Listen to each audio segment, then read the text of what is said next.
But first, we're going to begin this week with news of more gun violence in this country hitting close to home for more and more Americans. Since Friday, listen to the numbers. There have been 13 mass shootings in the U.S., including one in a busy part of Philadelphia and another outside a nightclub in Chattanooga, where 14 people were shot there. 2 of them have died.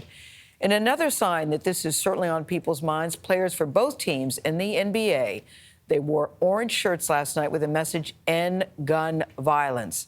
National correspondent Jericka Duncan is in Philadelphia, a city she knows very well. Jericka, good morning to you. What happened there?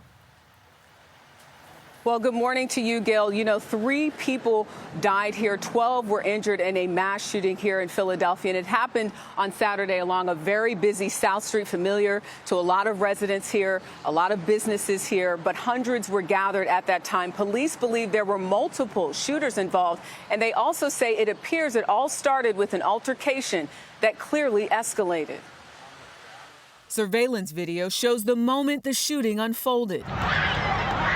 People running for their lives as gunfire sprayed into the crowd. I woke up thinking, I got to see what happened there. Maureen Long says she heard the gunshots from her apartment.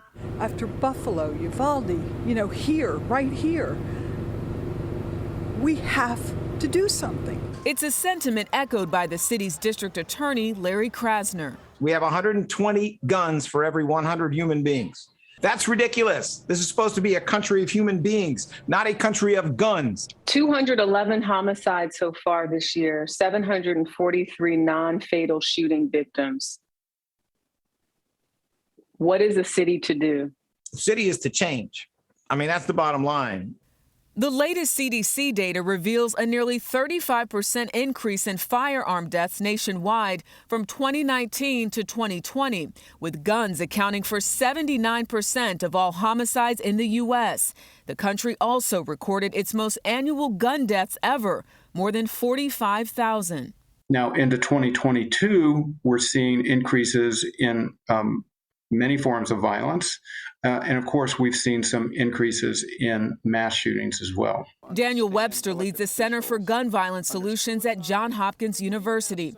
He said gun violence has continued to rise in the last 2 years and pointed to reforms with wide public support like tighter licensing laws and comprehensive background checks as evidence-based solutions. The problem is the disconnect between what the public say they want and support and what policymakers actually act upon. And experts say that the gun violence is likely to tick up this summer, as it typically does. As for the district attorney, Larry Krasner, he tells me that 28% of fatal shootings are solved, making the point, he says, that people who commit these crimes know they are likely to get away with murder. All right, Jericka, thank you very much.